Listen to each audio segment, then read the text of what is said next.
Kate lady's just packaged up a few hoodies from it. I'll get them and this machine and me and the dog along the road. Where you go? Where you go? This is my heifer who had a Caesar. Just getting her in because she's just looks a little bit, might be infected. There might be a build-up of fluid. Not that sure, but just want to have a wee bit of a examination. She was to be on penicillin for 3 days, and it's the 4th day today, so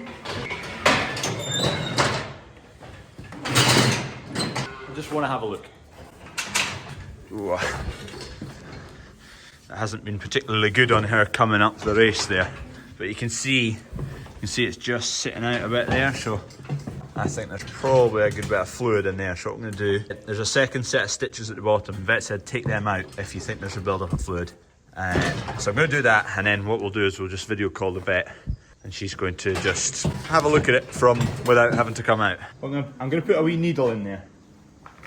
Got a fresh needle, and this will just tell us what's in there.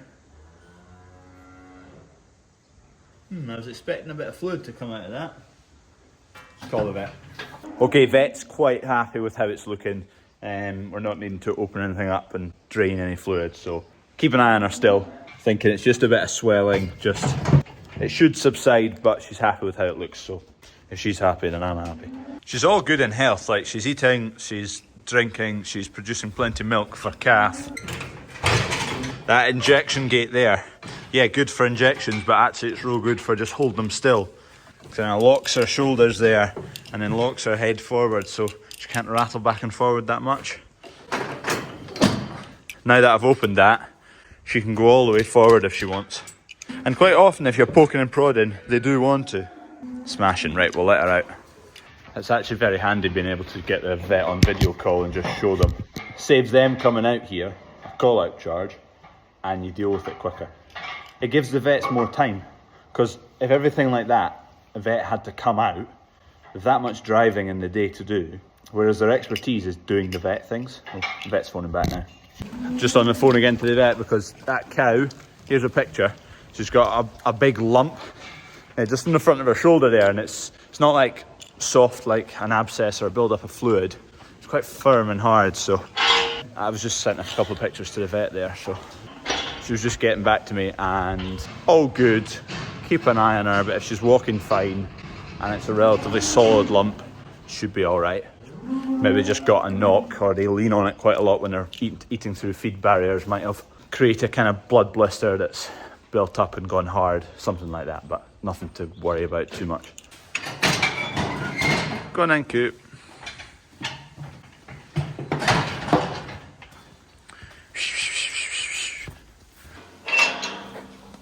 There you go. Right you go. I like that beast. Real gentle. Right, next stop. Need to go and run and see Harvey. His GPS isn't working. It's one of our New Hollands. Someone might be able to help me out with this. Forever and always, it has been a bit of a pain for GPS. Definitely the tractor, it's not the GPS signal. Something to do with the tractor itself. Around about lunchtime, it's always around about lunchtime, the GPS just cuts out, stops working. It's just that tractor, it's always about lunchtime, and it's always done it. If anyone has any tips, please, I would very much like to get to the bottom of that problem.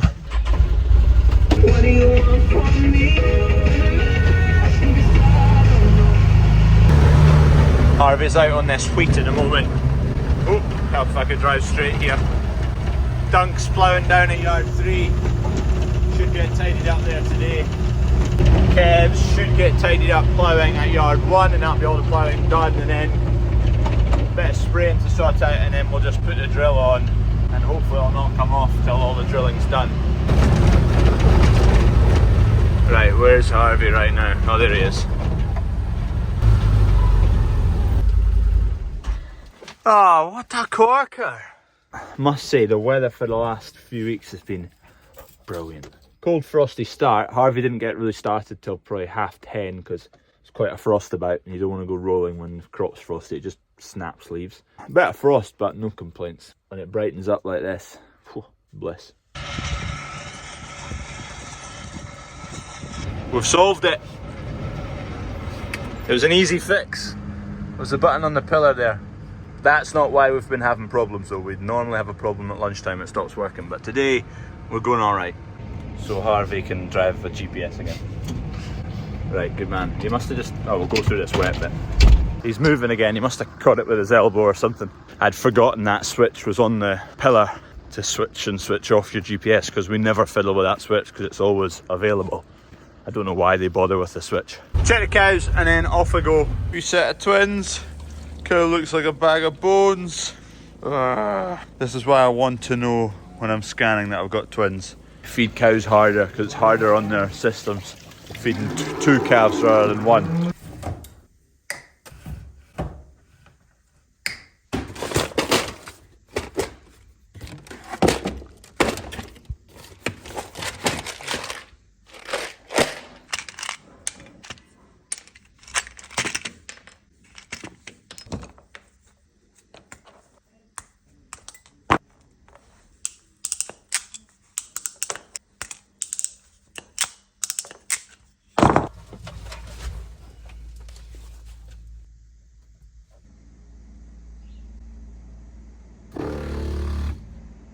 We've just put the sprayer onto the Can-Am here because I've got tulips to do, mainly the tulips, they need done, and the tracking is wide enough here that it bridges across the tulips, so it's perfect.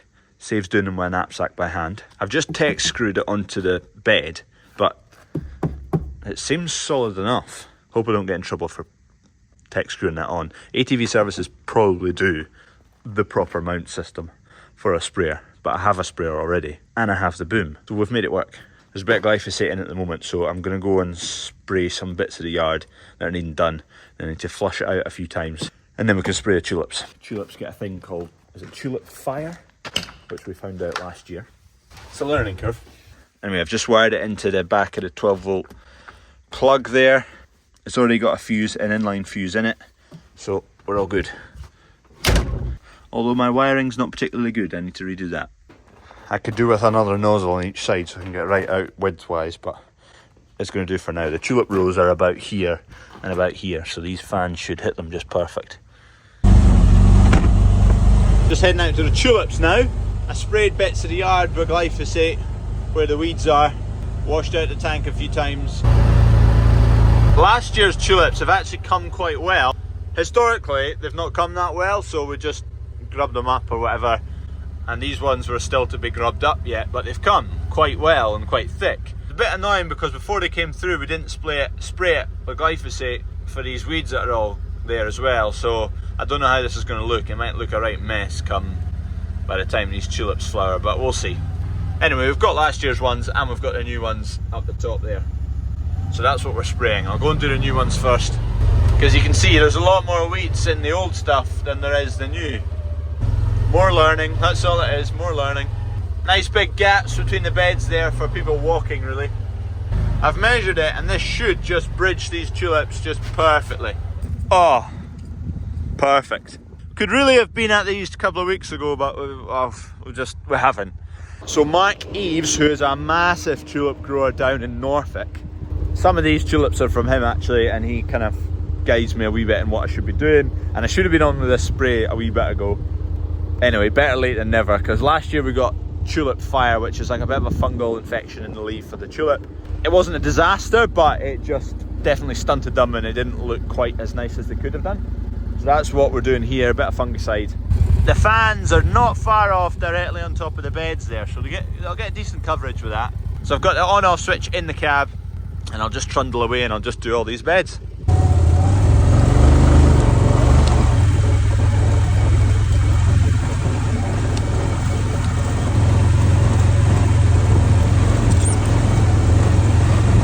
Just want to see what clearance is like as they grow. I've not got a huge lot of space left. Different varieties though, different sizes, so these ones are right short and these ones are a bit taller. They're the tallest actually. I'll be brushing the tops of these leaves, I would think. They're fine though, they'll bounce back, they're not going to snap. You can see the heads of the tulips coming. Look quite nice. I also think because the weather's been so good, there's going to be less pressure of fungus disease at the moment compared to last year. So even though we are a bit late, I think it should work out fine.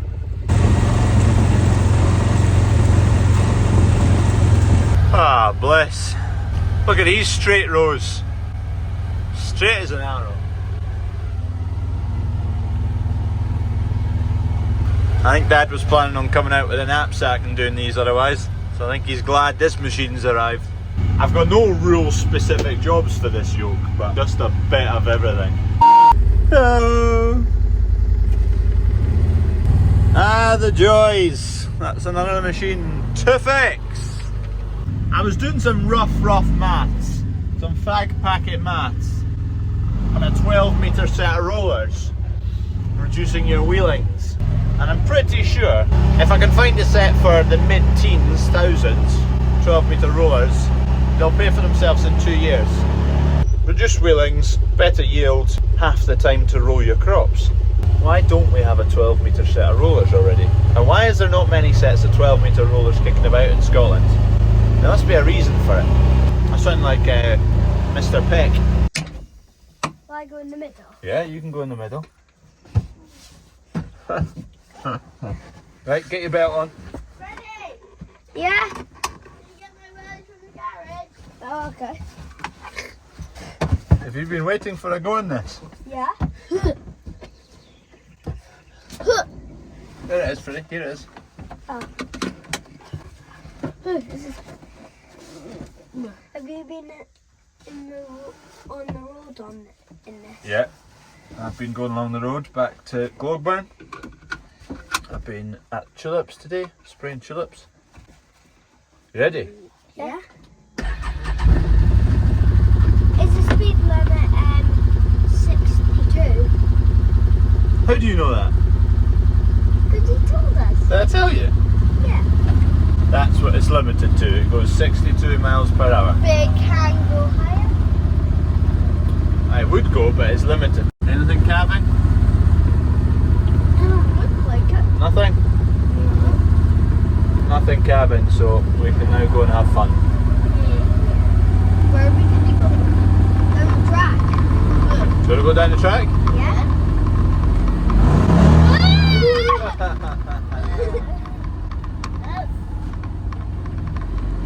Quite fast, isn't it? Yeah. Oh, now it's fast. Yeah, it's fast. Right, I better go and have my tea now. Don't crash in. Pardon? I was saying don't crash into the garage. That wouldn't be good. No. Thank you. Right, bye. Bye. See you tomorrow. See you tomorrow. Bye. It's Big Fries in his new truck.